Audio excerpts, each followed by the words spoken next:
Começamos o capítulo com Jujutsu Kaisen na capa da Weekly Shonen Jump. Podemos ver mais detalhes dessa forma nova do braço do Itadori. Provavelmente isso se trata das habilidades que o Yuji adquiriu dos irmãos do Chozo, como a gente viu nos últimos capítulos. Ao lado do Yuji, em branco, podemos ver o Gojo, Todou, Maki, Chozo e Yuta. Os personagens aqui em volta do braço do Itadori, da mão ali do Itadori. E nós podemos ver que durante essa capa o Itadori também está usando um Black Flash na gente, como se estivesse jogando um Black Flash em nós, e podemos ver alguns personagens dentro deles. Podemos ver o Kashimo, Higuruma, Sukuna no corpo do Megumi, Gojo rindo do Sukuna no capítulo 230, né, debochando de que o Sukuna também estava com o cérebro entrando em colapso. E aqui em cima, eu acredito que seja o Miguel e o Laruya. Aqui o Hajime, nós temos o Higuruma, nós temos também o Gojo rindo e o Sukuna ali com a cara um pouco mais séria. Na página colorida, então, do capítulo,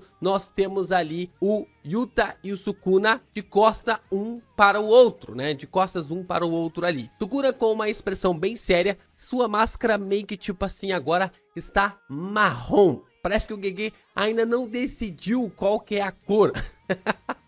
Uma hora aparece branca, uma hora aparece marrom, toda hora fica mudando a cor dessa máscara. Do outro lado, temos o Yuta no corpo do Gojo, pronto para entrar no combate. O narrador comenta que o Rei das Maldições é aquele que alterou a forma do seu superpoder na Era Moderna, envolvem-se em um confronto de igualdade. Que agora, mais uma vez, os dois personagens, tanto o Sukuna quanto também o Yuta no corpo do Gojo, vão entrar em um combate de igualdade. E na parte de baixo da página colorida temos a divulgação do volume 27, revelando as cores oficiais do nosso queridíssimo humorista Takaba, finalmente as cores do personagem. O design dele é inspirado no humorista japonês Senten Man. Já comentou sobre esse humorista algumas vezes e a galera me deu um toque de que o Takaba esteve lutando, sim, meus amigos, meio pelado durante todas as suas batalhas, lutas e confrontos na primeira parte ali do jogo do abate e também no confronto contra o Keijaku.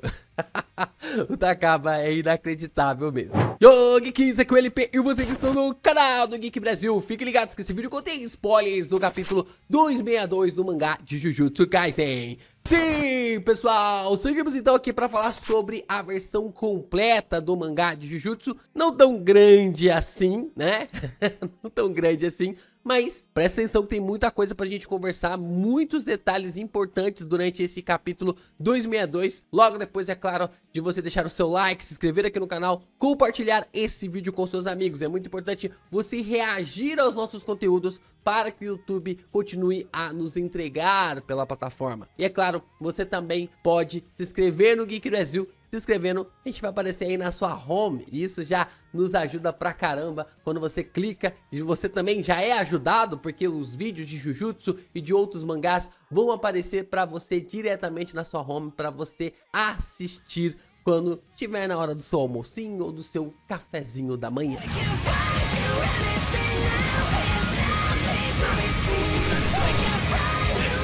Começamos o capítulo com o fechamento do capítulo passado, com Yuta e Sukuna expandindo seus domínios usando os mesmos selos para suas expansões. Vemos então que Yuji e Todou ficam de fora da expansão de domínio e isso levanta para nós dois questionamentos muito interessantes. O primeiro é por que o Yuta não conseguiu puxar o Itadori e o Todou para dentro da expansão de domínio. Mas esse ponto a gente vai comentar lá no final do vídeo, a gente vai falar mais lá no final do vídeo. E agora nós temos também um outro ponto, que é que o Itadori pode quebrar a expansão de domínio do Sukuna e do Yuta estando do lado de fora. A expansão do Sukuna, ela tem uma barreira, mas ela não se fecha. Toda expansão precisa ter uma barreira, mas a diferença é que a expansão do Sukuna e do Kenjaku não se fecha essa barreira. o que lhe possibilita quebrar a barreira dos seus adversários pelo lado de fora através dos seus cortes. Só que se o Itadori quebrar a barreira da expansão do Yuta e do Sukuna, os dois ficam com o cooldown sem poder usar suas técnicas amaldiçoadas. Isso seria uma boa para deixar o Sukuna ainda mais em uma enrascada, porque toda vez que o Sukuna for expandir o seu domínio, ele pode se envolver em uma situação bem complicada. Com o Sukuna sem a técnica e sem poder expandir o domínio, os três podem entrar no combate contra o Rei das Maldições. E caso ele venha a querer expandir seu domínio mais uma vez, o Yuta estará lá para igualar a expansão do Rei das Maldições. É uma forma do Itadori forçar o Sukuna a não expandir mais, porque se expandir, vai ficar um grande tempo sem poder utilizar as suas técnicas amaldiçoadas. E sem técnica, lutando contra os três, seria uma puta desvantagem para ele. O narrador então começa a explicar que o Gojo desenvolveu uma pequena barreira como tática contra o domínio de Ryomen Sukuna. Ela é capaz de resistir ao efeito da técnica amaldiçoada do Santuário Malevolente na barreira externa, a partir do exterior do domínio. O Yuta comenta que seu domínio de barreira também melhorou com o treinamento de substituição com o professor Gojo, o que confirma que o Yuta trocou de corpo com o professor. Se for duas trocas sem repetições, no caso, por exemplo, o Yuta, se ele trocou com o Itadori e trocou com o Gojo e não poder trocar com mais ninguém porque ele já trocou com o Itadori, isso quer dizer que a gente já fecha essas duas trocas do Yuta, que ele trocou tanto com o Itadori quanto também com o Gojo. O Yuta pensa que, considerando o cansaço do Sukuna, deve ser possível manter o domínio por 3 minutos, assim como o professor Gojo conseguiu fazer. O narrador diz que mesmo o imenso Ryomen Sukuna restringiu a área de efeito do Santuário Malevolente, para envolver apenas o exterior do domínio do Okutsu, removendo o limite de tempo de 99 segundos. Então, como o Yuta diminuiu o tamanho da barreira dele, o Sukuna, se ficasse com a área de 200 metros de raio, só estaria perdendo energia e teria mais dificuldades para conseguir quebrar assim a barreira do Yuta. Assim, o Yuta obriga o Sukuna a diminuir significativamente o tamanho da expansão para conseguir quebrar a barreira pelo lado de fora. Mas esse não é o maior feito do Yuta. Por ele fazer isso, ele impede que o Todou e o Itadori sejam pegos pelos cortes do Sukuna pelo lado de fora. Como é uma barreira que não se fecha, se o Yuta não tivesse compactado a sua expansão de domínio, o Itadori e também o Todou seriam pegos pela expansão de domínio do Sukuna pelo lado de fora. Só que com essa diminuição, o Sukuna não fica mais com sua barreira ativa por apenas 99 segundos. Isso porque, como ele teve que manter o tamanho da sua expansão em uma área gigantesca contra os feiticeiros, essa foi a única forma que ele conseguiu encontrar para expandir e manter toda a estrutura padrão dela, assim como fez em Shibuya. Então, para conseguir expandir da mesma forma como ele havia feito em Shibuya e para atingir todos os feiticeiros que estavam no raio de 200 metros, ele precisou criar vários pactos, várias restrições para conseguir fazer com que essa barreira durasse por 99 segundos. Ela só foi gerada em 99 segundos porque o Sukuna tinha que gerar uma expansão igual ele fez em Shibuya. Mas agora ele não precisa mais expandir como fez na saga de Shibuya. Ele só quer concentrar todo o seu ataque na expansão do Yuta. Por isso que a expansão não tem mais esse tempo de validade de 99 segundos. Sukuna não dá um ponto sem nó realmente. O narrador então diz que eles possuem apenas 3 minutos para quebrar a expansão um do outro. Yuta diz que dentro desses 3 minutos causará danos ao Sukuna que tornem impossível ele manter o Santuário Malevolente. Assim como o Gojo fez, ele quer dar tanta porrada no Sukuna com o azul que vai desestabilizar o Santuário Malevolente e fará o Sukuna ser pego pelo acerto garantido do vazio imensurável. Sukuna também começa a pensar que quando os 3 minutos se esgotarem, ele vai destruir o vazio imensurável e expandirá o seu domínio e dessa vez matará todos eles. Porque se ele conseguir acabar com a batalha durante esses 3 minutos, ele simplesmente vai expandir o seu domínio, vai continuar a expandir o seu domínio como ele estava fazendo na luta contra o Gojo, e desta forma vai acabar com todos, já que tanto o Todou quanto também o Itadori estão do lado da expansão. Por isso que eu falei que é extremamente importante o Itadori quebrar a barreira pelo lado de fora. Pra gente entender melhor toda essa situação, a gente precisa voltar no capítulo 206. Nesse capítulo, Tengen diz que pode controlar suas barreiras vazias como bem quiser, e um feiticeiro do nível do Kenjaku também pode fazer o mesmo. Dessa forma, o Kenjaku expandiu seu domínio dentro de uma das barreiras vazias do Tengen. Mas o problema para a feiticeira é que a expansão do Kenjaku não fechava uma barreira. Sua estratégia inicial era quebrar o domínio do Kenjaku forçadamente pela sua barreira vazia, mas o tiro saiu pela culatra. E só foi possível parar o Kenjaku porque Tengen desfez sua barreira vazia, e assim o domínio do Kenjaku foi desfeito também. Quando o domínio do Kenjaku foi desfeito, ele acabou recebendo um cooldown sobre a sua técnica amaldiçoada, não podendo utilizar a técnica de gravidade por algum tempo. Entanto, ali a Yuki quanto também o Choso entraram em um combate com tudo contra o personagem. Desta forma, se eu não estiver falando nenhuma maluquice, a barreira do vazio imensurável do Yuta pode funcionar da mesma forma como a barreira vazia do Tengen. Se o Tengen desfez a barreira vazia, isso foi suficiente para desfazer a expansão de domínio do Kenjaku, se o Itadori quebrar a barreira do Yuta, ele pode desfazer o vazio imensurável e ao mesmo tempo desfazer o santuário malevolente também. Eu tô falando alguma loucura? Tô falando alguma maluquice? Deixa aqui nos comentários para ver se eu entendi mais ou menos do que a gente pode esperar, se é realmente a resposta, o Itadori conseguir quebrar a expansão de domínio tanto do Yuta quanto também do Sukuna. Assim vemos que o Yuta prepara o azul para usar contra o Rei das Maldições e puxá-lo para perto de si, mas é o Rei das Maldições que lhe surpreende chegando mais perto do personagem, dizendo: "Oi, meu chapa."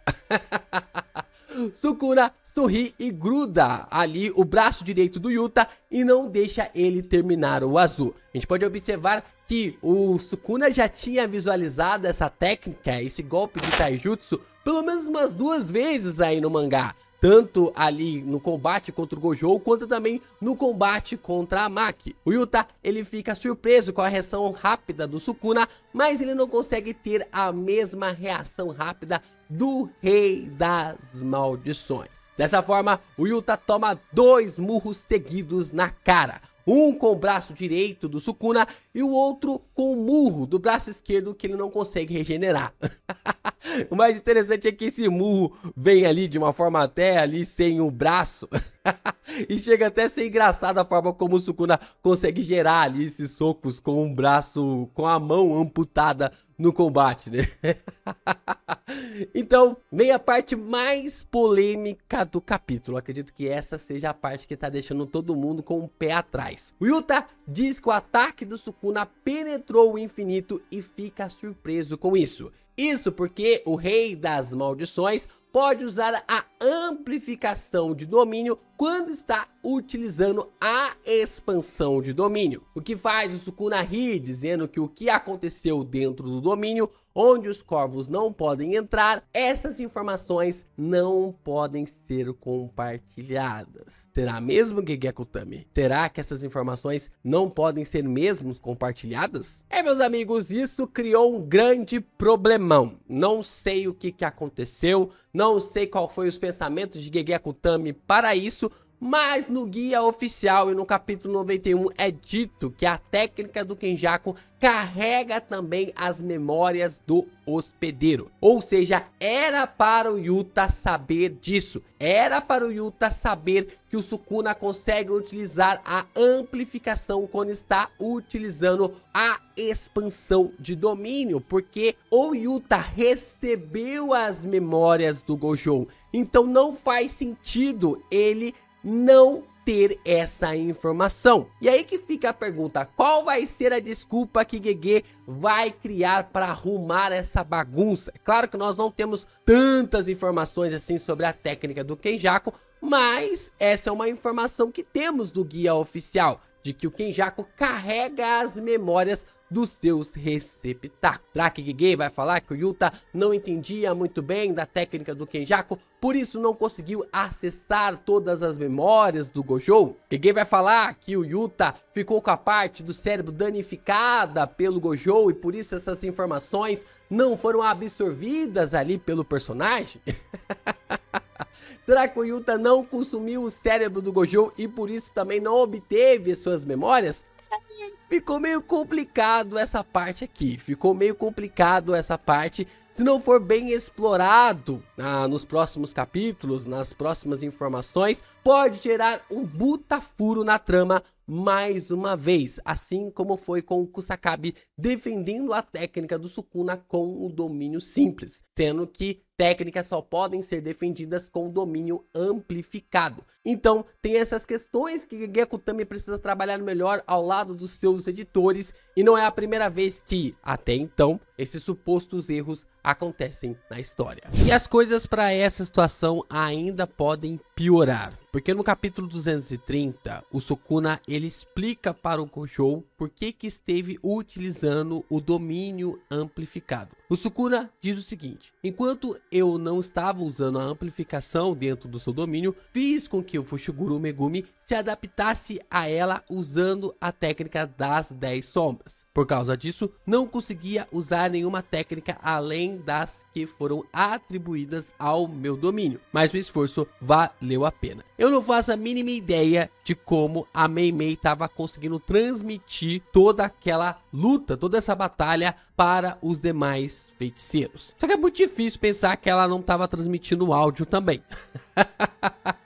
Porque a gente sabe que a técnica da Mei Mei é uma técnica que ela pode colocar sua energia amaldiçoada nos corvos e assim ver o que os corvos enxergam. Mas nós não temos detalhes sobre ela também conseguir ouvir o que os corvos ouvem. Então, será que durante toda a luta que estava rolando do Gojo contra o Sukuna, a batalha foi toda no mudo? Será que não teve nada ali que eles ouviram? Será que tudo foi basicamente sobre a construção das cenas sem nenhum áudio, sem nenhuma revelação? É estranho nesse sentido, mas é uma possibilidade. Esse capítulo, o 230, essa página levanta ali um grande questionamento, mas ao mesmo tempo já levanta outra possibilidade de que a Mei Mei só estava transmitindo a imagem da batalha. Em algum lugar longe daquela batalha, lágrimas molham o chão e vemos que se trata da Rika chorando. Cara, eu nunca pensei que eu ia me sentir mal por uma maldição chorando.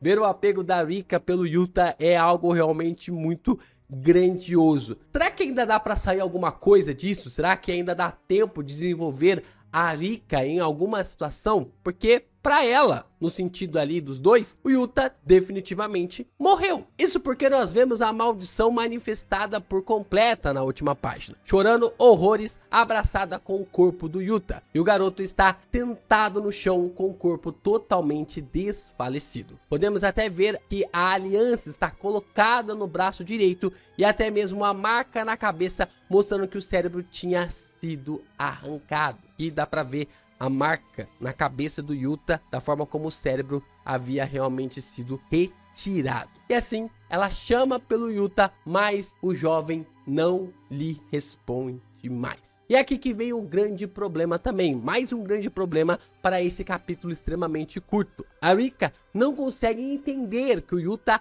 está no corpo do Gojo. Isso porque a técnica do Kenjaku é muito cabulosa. Tão cabulosa que nem mesmo os 6 olhos conseguem identificar que o corpo foi tomado por outra pessoa. Para as pessoas ao redor, a impressão que passa é que o Gojo ainda está vivo e que nessa situação o Yuta acabou falecendo. Mas nós estamos de fora e também as pessoas que têm essa informação sabem que o Yuta está controlando agora o corpo do Gojo. Como é falado no guia oficial, ambos, tanto o Yuta quanto também a Rika, tinham um pacto vinculativo formado. E eles formaram esse pacto sem querer, no momento da morte da Rika, quando ela era uma criança. Para a Rika, o Yuta morreu e é por isso que ela está sentindo tanto a morte dele, mesmo a alma dele estando no corpo do Gojo. E é aqui, meus amigos, é aqui que pode vir o maior nerf do Yuta nessa luta. Como sabemos, a técnica do Yuta só funciona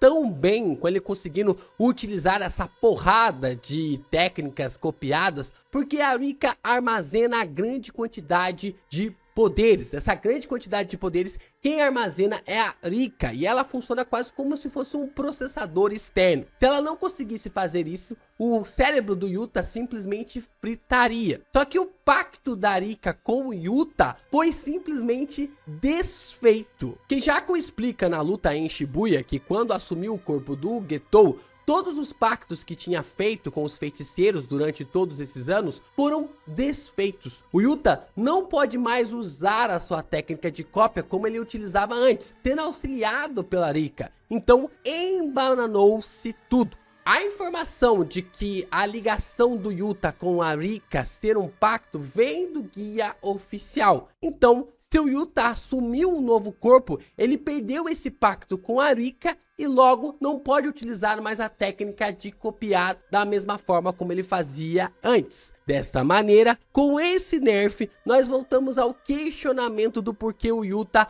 não puxou o Itadori e o Todou para dentro da expansão de domínio, para dentro da sua expansão de domínio. Talvez, sem a conexão com a Rika, o Yuta não pode mais escolher quem o acerto garantido vai acertar, quem o seu acerto garantido vai acabar acertando, como foi na batalha de Rika, Yuta e também Itadori versus o Sukuna. Se isso for algo exclusivo da sua expansão de domínio puro amor mútuo, então ele não pode replicar essa situação no vazio imensurável. O Yuta acabou recebendo ali uma espécie de nerf na forma de não poder carregar a Rika junto consigo, porque perdeu o pacto por ter mudado de corpo. E a Rika só vai obedecer ao pacto que está ligado diretamente ao corpo antigo do personagem. Mas nem tudo está perdido para a técnica de cópia do Yuta, porque se ele tem os 6 olhos, a gente pode observar que isso pode ser o grande compensador para ele. O papel que a Rika fazia não tem mais serventia alguma, porque os 6 olhos do Gojo são capazes de processar essa quantidade de técnicas absurdas para o Yuta que ele pode usar contra o Sukuna. Então, agora com os 6 olhos, ele recebeu um processamento interno para conseguir utilizar as técnicas copiadas na sua técnica de cópia, evitando assim que seu cérebro frite. Olha, meus amigos, se não for isso, Gege Akutami perdeu uma das maiores chances de expandir ainda mais esse duelo do Sukuna contra o Yuta. Porque se for apenas um duelo do Sukuna contra o Yuta com as habilidades do Gojo, o que vai mudar? Absolutamente nada. Vai ser basicamente um fanservice. Como a Rika não tem mais vínculo com o Yuta no corpo do Gojo, se não for compensado assim a técnica de cópia com os 6 olhos, vai ser difícil acreditar em qualquer chance de vitória do Yuta. E eu não tô sendo aqui hater do personagem, não, coisa do tipo. Muito pelo contrário, eu tô torcendo para que o Yuta, ou na verdade eu estava torcendo para que o Yuta fosse com todas as suas habilidades pra cima do Rei das Maldições. Mas pelo que parece, ou pelo menos é o que aparenta até então, Gege tá segurando um pouco o personagem. Se bem que, para confirmar que ele não tá mais utilizando a técnica de copiar, se ele tivesse a técnica ainda, por que ele não usou para se defender dos 2 socos contra o Sukuna? Será que ele não utilizou porque foi pego de surpresa? Porque não tinha essa informação? Tá vendo como uma coisa vai puxando a outra ali? Tipo, como que ele não tinha acesso às memórias do Gojo e o domínio amplificado, toda essa parada, não usou a técnica de copiar para defender? Estranho, é estranho, tá muito estranho essa parada do Yuta. Não sei até que ponto que Gege estar doente afetou ele nesses pensamentos e nessas ideias sobre essa trama do capítulo 262. Capítulo muito curto, mas tem muita coisa a se questionar nessas páginas. E a situação não vai melhorar em nada porque capítulo novo agora só no dia 27 de junho. Vamos entrar aí num hiato de 3 semanas sem Jujutsu, mas seguimos aqui com as nossas teorias e análises no canal de Jujutsu Kaisen. Seja bem-vindo para permanecer comigo aqui nessas 3 semanas para a gente continuar conversando e discutindo sobre Jujutsu. Veremos o que Gege Akutami vai aprontar ainda mais em seu retorno.